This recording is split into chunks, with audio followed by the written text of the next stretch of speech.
Hello friends, जय सेवा।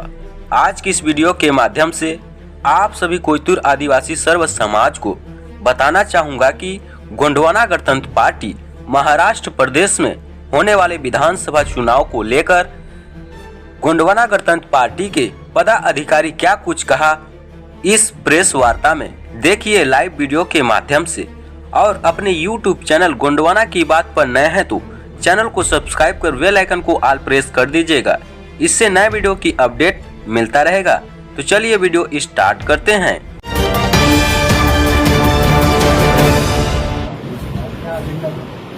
गोंडवाना गणतंत्र पार्टी मिशन 2024 महाराष्ट्र विधानसभा चुनाव को लेकर के यहाँ महाराष्ट्र प्रभारी होने के नाते आज मैंने बैठक आयोजित की और इस बैठक में निर्णय लिया गया है कि आने वाले समय में जो महाराष्ट्र विधानसभा चुनाव उस चुनाव में कितनी ताकत के साथ हम लोग जाके और महाराष्ट्र विधानसभा में अपनी उपस्थिति दर्ज करवाएं, उसको लेकर के आज सुबह 11 बजे से हमारी बैठक यहाँ पर चल रही है।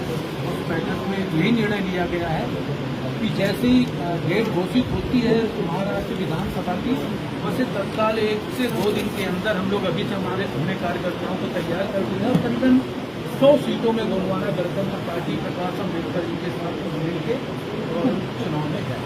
आपको ऐसा लगता नहीं है कि बच्चे जितना आ रहे हैं पार्टी एक जगह हो जाता है, इसलिए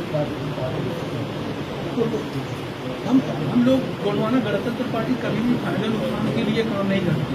वो जो दबा कुचला और जो जंगलों में अपनी ऐसी जीविका चला रहा है जिसके साथ आज़ादी के बाद आज 76-77 साल होने वाले आज़ादी के बाद उनके ऊपर जो अन्याय अत्याचार किया गया, उनके जल जंगल जमीन, उनकी रक्षा सुरक्षा की आवाज़ गोंडवाना गणतंत्र पार्टी उठाती रही है। प्रकाश अम्बेडकर जी भी गरीबों के हित के लिए काम करते रहे, इसलिए हम उनके साथ मिलकर महाराष्ट्र की विधानसभा में जाएंगे।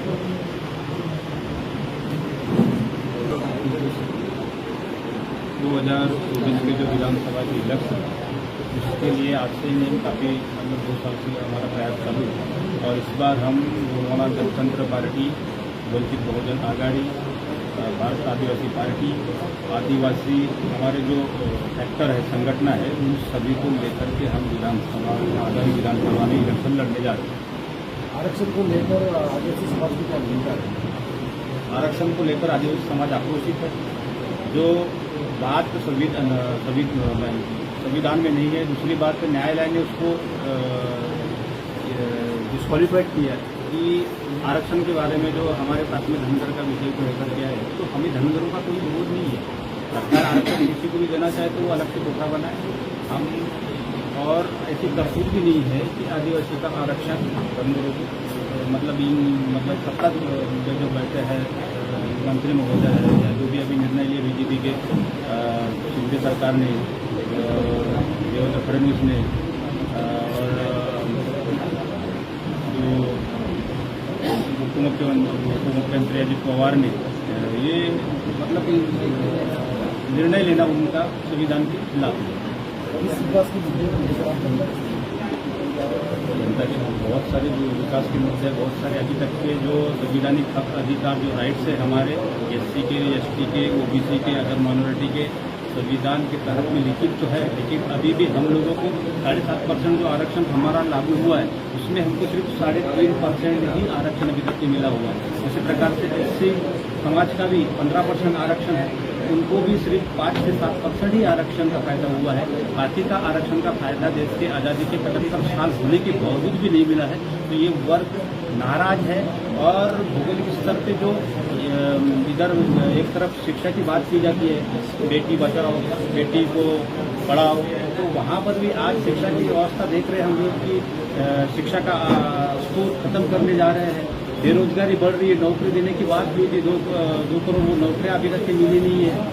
और महिलाओं के ऊपर जो अन्याय अत्याचार हो रहे हैं वो अन्याय अत्याचार अभी कम नहीं हो रहे हैं। तो इन सब मुद्दों को लेकर और इसी प्रकार के आज तक के MSP रेट बढ़ा करके देने की बात हुई थी, इस विषय पे अभी तक काम नहीं हो रहा है। इन सब मुद्दों को लेकर के इलेक्शन लड़ रहे हैं।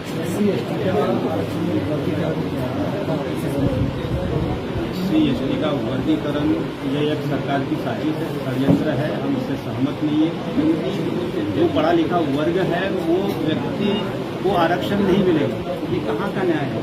जो आदमी आज पढ़ लिख करके अपनी नौकरी के लिए 20 से 22 साल अपने को बिताता है, उसके बाद अगर उसको नौकरी नहीं मिलती और जो आदमी को भी नए से आरक्षण देने वाले तो उसको 20-25 साल तो पढ़ाई लिखाई में डिग्री पाने के लिए लग जाती है। तो ऐसे अवस्था में इस वर्गीकरण का हम विरोध करते इलेक्शन का जायजा क्या है? हमारे इलेक्शन का जाहिरनामा घोषित और जितने भी हमारे जमीन से जुड़े हुए मुद्दे हैं, आरक्षण के मुद्दे हैं, इससे विदर्भ राज्य अलग होना चाहिए, सबसे बड़ा मुद्दा है गोंडवाना विदर्भ राज्य अलग होना चाहिए, क्योंकि विदर्भ के अंदर में खनिज संपदा, जल, जंगल सभी चीज़ों से सदन है। ये विदर्भ राज्य अगर अलग होता है तो हमें SC/ST OBC को यहाँ पे उचित न्याय मिलेगा, बिजली यहाँ पे पैदा होती है और इस प्रकार से काफ़ी कोयला इस क्षेत्र में है।